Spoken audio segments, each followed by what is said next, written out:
nation is at stake. And right now, the road we are headed on, the road this country's on right now, will leave us as the first Americans ever that are going to leave their children worse off than themselves. That's never happened in the history of this country. Over 200 years of American history, and never has a generation left the next worse off than themselves. But that is what we are on the verge of doing in America if we keep doing what we are doing now. And I say this to you without any pleasure. If the next 4 years are anything like the last 7 years, we may very well be the first generation to leave our children worse off than ourselves. That is the bad news, and that's why people are so frustrated. That's why there's so much anger and so much resentment towards Washington, because over the last 10 years, it doesn't seem to matter who we elect. Republicans, Democrats, a combination of both, nothing changes, nothing happens. The same problems, the same issues hang around. They seem out of touch with what's happening in our lives, and they seem out of date in their ideas, not realizing how much the economy has changed and how dangerous the world has become. I mean, perhaps the best example of it was Sunday night. The president gave a speech. What was supposed to be a speech to reassure Americans. I wish he had never given it. Here's the gist of the speech in 10 seconds. I'm Barack Obama, not literally, I don't want people to I refuse to call this a war on radical Islam. We're going to keep doing the same thing we're doing now and stop being so discriminatory. End of speech. No mention whatsoever about the challenges we face around the world, what an incredible risk radical jihadists have become to America, and how justified people are in being concerned about the future. No new strategy about how to address it. And so people look at that, and they look at all the other things that have happened, and they look at the fact that even though we elected a Republican majority to the Senate, nothing seems to change, and the frustration is deep, and it is real. And we must understand that and speak to it. But here's what I also want you to take away.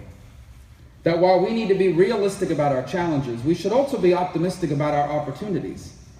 For though we today are headed on a road of decline, it does not have to be that way.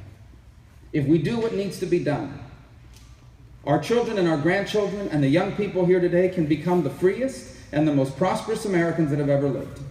And the 21st century can be a new American century, the greatest era in Americans' history.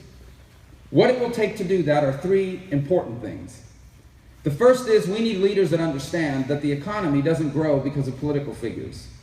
If a politician tells you that they created 1 million jobs when they were governor or they were president, that means they grew government by 1 million jobs, if they're telling the truth. Government does not create economic prosperity. The private sector creates economic prosperity. That's right. Yeah. That's right. Those of us in public office, our job is to put in place policies that make America the best place in the world for the private sector to succeed. And no one can honestly look at our policies today and say that we're doing that.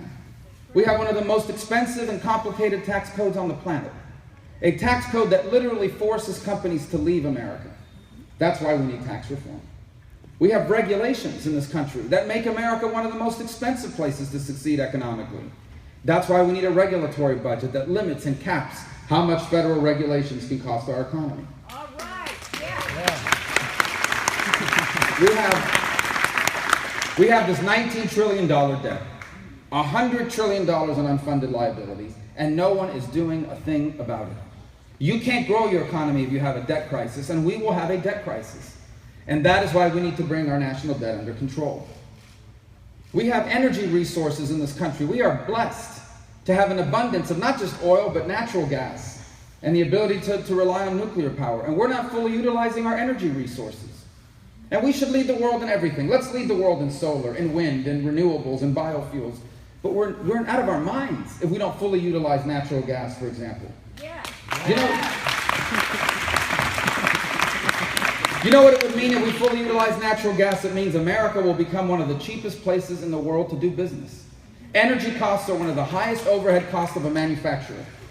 And if energy costs in America are cheaper than some other parts of the world, the people we're competing against, we can once again become an economy that makes things. This is a community, this is a state that was built on people making things. Not just in the auto industry, but all sorts of heavy industrial manufacturing. And we have lost our competitive advantage, partially, because our energy cost in comparison to other countries is equal or higher. When you add in all the other costs, it makes us uncompetitive. But if we could fully utilize the natural gas that we have, and we can stabilize and lower energy prices, that more than makes up for the other cost. And suddenly we become an economy that once again makes things. And one more thing. One more thing we'll have to do is we must repeal and replace Obamacare. This law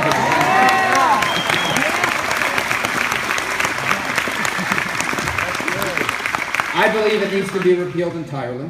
And here's every single candidate running for president as a Republican supports repealing and replacing Obamacare. A few of them have fought really hard to replace and repeal Obamacare. But there's only one person running for president in either party who has ever scored a victory against Obamacare. And that's been me, and I'll tell you how. Last year, or 2 years ago, we found in Obamacare a bailout fund. You may not even know about this. Some of you do, some of you may are learning about it for the first time. There was a provision in the law that said that if insurance companies participating in the Obamacare exchanges lost money, the American taxpayer would bail them out. So last year, I was able to insert in the budget at the end of the year a provision that took that out. And this year,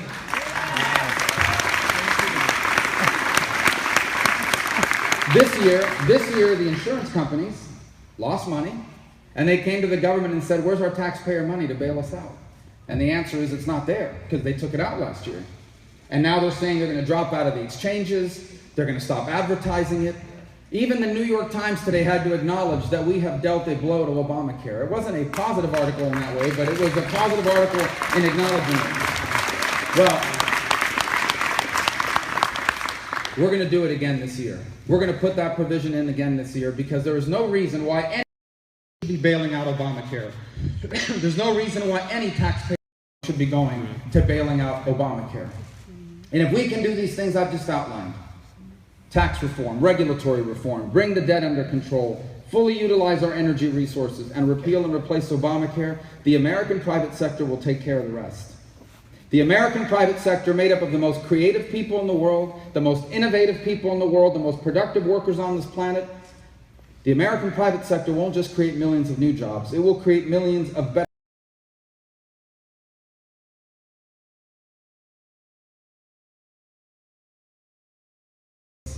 They are actively using a refugee crisis to try to insert fighters into Europe, into the US, and into Canada. And they are increasingly radicalizing people abroad. And we saw that last week in California, where a US citizen born and raised in the United States was radicalized in 2013, and by 2015 was willing to abandon his newborn child, and along with his wife, who he brought from overseas, slaughter 14 people, wound 20 others, leave behind a pipe bomb set to detonate when first responders arrived. This is the threat that we now face. Every single FBI field office in America has an open ISIS investigation. And that's the ones we know about. This threat is real. We can defeat it, but we must confront it. And you confront it, you begin to confront it by understanding that we need to know more about them than they know about us.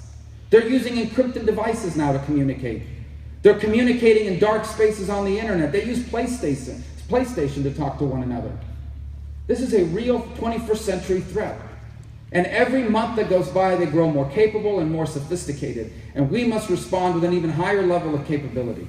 And instead, we've weakened our intelligence programs. We must also respond to them militarily. It's not what the president said the other night, oh, we're not going to invade Iraq with 100,000 troops. No one's calling for that. In fact, I believe that in order for them to be defeated, they must be defeated primarily by Sunni Arabs themselves, who must reject them ideologically and defeat them militarily. Yep.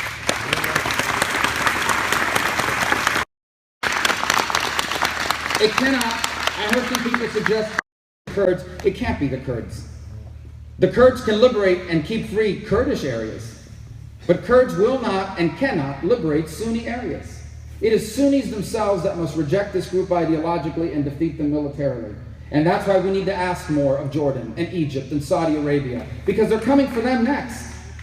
And so they must provide ground troops, and we will help them. We must embed more special operators, especially to call in airstrikes.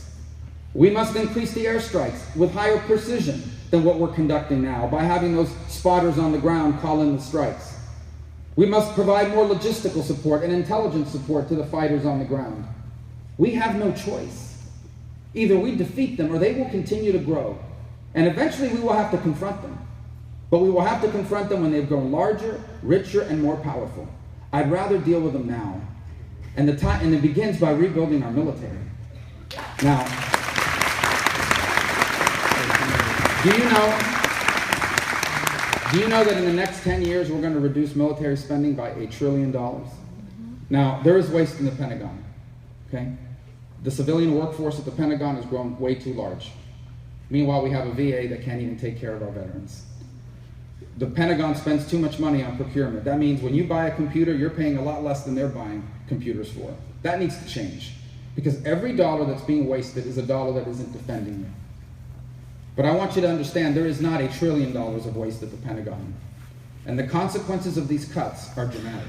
Let me tell you what the real world consequences are of these cuts, these irresponsible defense cuts, which, by the way, are not the reason why we have a national debt. And let me tell you what the consequences are. The consequences of these cuts are that very soon the United States of America will have the oldest and the smallest Air Force we have ever had. We have the great-grandchildren. Let me put it to you this way. We have pilots today